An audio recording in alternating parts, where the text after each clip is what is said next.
In Chapter 4, we get a ton of lore hints for Poppy and the prototype through VHS tapes, mysterious lore clues, and of course the ending where they finally interact and Poppy runs away, giving us all sorts of questions. And today we are going to be answering what all of these clues mean, the truth behind Poppy in 1006, and even how their stories all connect, solving what might even be the identity of the prototype. So firstly, I want to focus on Poppy and her story because, to recap, in this chapter we learned that at some point Poppy was posted in the safe haven with all the other friendly toys, but for some reason she had left them and the haven behind, causing the prototype to catch her and put her into her case, where we find and free her in Chapter 1, leaving me with two main questions to answer with this video. Why did Poppy leave the safe haven, and why did the prototype capture her and bring her to this case at the top of the factory? Well, starting with the first question, in a past video I discussed that Poppy was confirmed to be the child of Elliot Ludwig in Chapter 4, and like a child would do, she had the tendency to run away during high stress moments, like the train crash in Chapter 2 where when we wake up she's nowhere to be seen, and of course the prototype's confrontation in Chapter 4 where she simply runs away. But notably, inside of Safe Haven we see a bunch of writing on the walls begging for Poppy to come back, with even a whole poppy flower shrine hidden in a closet, with her being the talk of the entire Safe Haven upon her return as they discuss whether they could trust her after her mysterious leave years ago. So if we know Poppy tends to run away from high stress moments, what event could have caused her to leave the safe haven? Well, in a seemingly random VHS tape here, we heard Hoppy Hopscotch and a group of survivors returning to safe haven for medical attention after being attacked by something mysterious outside while attempting to bring food up to the play care on the lift.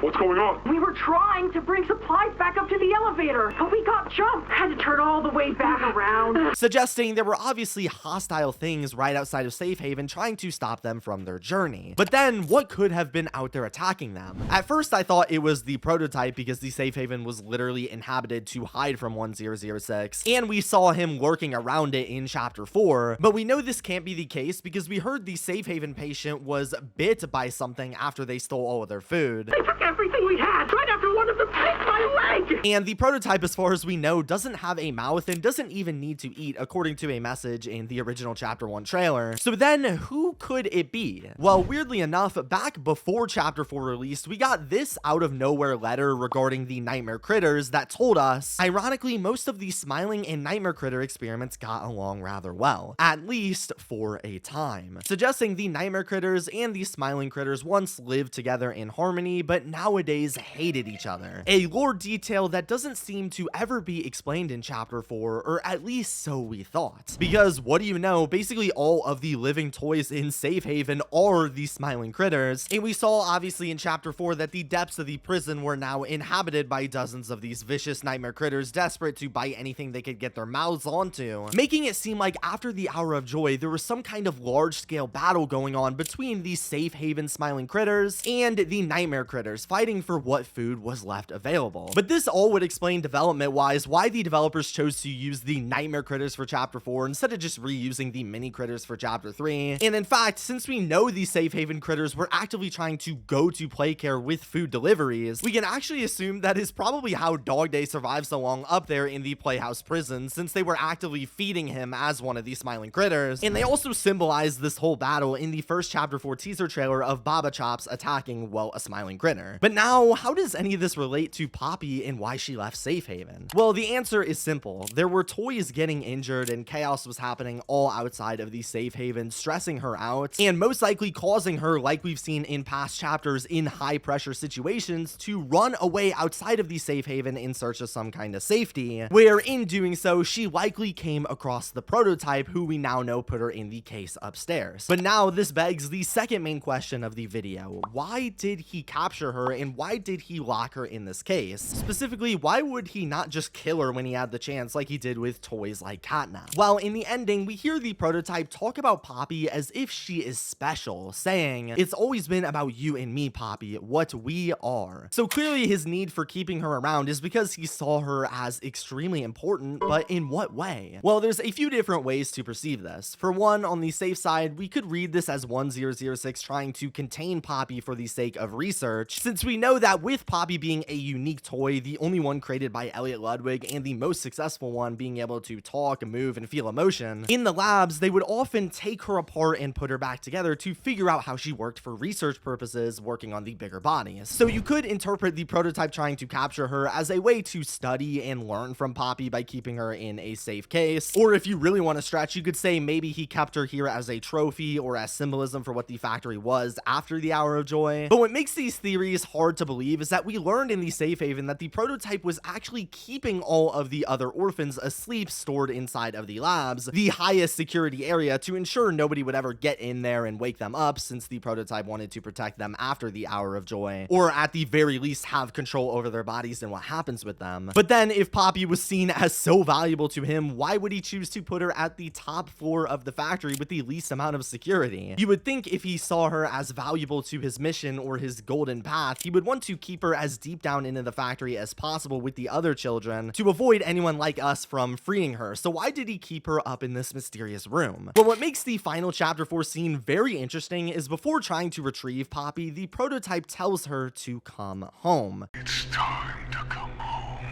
And while the word home could just be a metaphor, I wonder if it's actually meant to be taken literally, since Poppy was conveniently stored in this weird family house type area, which, if you've read about in the Poppy Playtime orientation notebook, was created by Elliot Ludwig, the founder of Playtime Co, as a place to go and be at quote-unquote home while at the office, since his wife divorced him for being a workaholic and his only family member left was his now revived daughter Poppy, who he kept in this area so he could still have a semblance of a family life during the midst of trying to run Playtime Co. And following this, while we don't know exactly how, we learned that Elliot ended up dying, leading to the takeover of Harley Sawyer and many other bad intentioned employees who studied the doll he left behind to figure out how she worked and create the other monsters. And knowing this, you may also know a big theory going around the community for literally years now is that Elliot could actually be the prototype, and that he was turned into this creation by the other employees so they wouldn't have to worry about the morals of Elliot, a child-caring family man, and instead could use children to create the experiments we have now for their own benefit, which already at the time made a ton of sense because we saw both characters clearly cared for the children to a large degree. Elliot sold his whole family away to work 24/7 and create toys children would love, and the prototype destroyed the entire factory in order to at least theoretically protect the children. Although the most important similarity is we know they both cared deeply about Poppy, and I wonder if what we've discussed here about the prototype might actually add more evidence to the pile that the prototype could in fact be Elliot, because it would perfectly explain why Poppy was kept up here in Elliot's home facade instead of downstairs somewhere safer, since it meant that he could go up here when he was feeling lonely, and like he did when he was a human, pretend to have a family in this little room with his daughter he so desperately wanted, telling Poppy at the end to come home, because to him this was his only home and only way to escape from the savage depths of Playtime Co's now decrepit anarchy, forcibly locking the rebellious Poppy away so that way he could maintain what little of that family he had left. Now, I think this theory is extremely strong, but it does have a couple of notable rebuttals. For one, some would argue that Elliot can't be the prototype because in Elliot's office we see the bigger body Mommy Longlegs in the game station experiment 1222 while the prototype was experiment 1006 way earlier. And while this is true, I think it's safe to call this a continuity error, because the art we see in this office was part of a fan art competition where fans drew kid-like drawings to get put into the game, so chances are they didn't think about the lore implications when adding it in. And we can actually prove Elliot was dead before the bigger bodies, because when Harley Sawyer, the bigger bodies creator, was invited to work at Playtime Co to create them, he was invited by Elith Pierre, suggesting the previous leader Elliot, who vocally hated Harley Sawyer, was no longer there or alive. This would also make sense since in chapter 3 we see Harley Sawyer studying the prototype, basically confirming he wasn't the one who originally created him. Plus, chapter 2's lore accuracy is already pretty questionable. There's this one slide here nobody could solve the name of, but they confirmed in a recent interview important characters like Harley Sawyer weren't even thought of until after chapter 2. So it's possible this could have been his slide, they just didn't know his name yet. Another possible rebuttal to the prototype Elliot theory is simply that Elliot is known to be a purely good character doing anything for the orphans and children's benefits, and while the prototype does seem to care about the children to some extent, them quite a lot like Elliot, it's still notably different to what Elliot did, as we see him often trying to control the child-turned toys like a god and make them literally fight against each other to the death, which in my opinion is the absolute opposite of caring for them. And we saw in a Poppy VHS tape her refer to her dad and the prototype as two separate people. So you could interpret this as points against this theory, or you could say that maybe as Elliot was being turned into the prototype and forced to watch his entire factory fall downhill, he slowly over the years turned evil, no longer caring about the morals the Playtime Co company crushed and instead wanting revenge, causing him to start the Hour of Joy where he could take over as leader of the factory once again. And as for Poppy no longer recognizing him, they could have easily just said that he died and never told them that he was turned into the prototype anyway. I don't know, but regardless, this is all super interesting evidence to at least consider, so let me know what you guys think.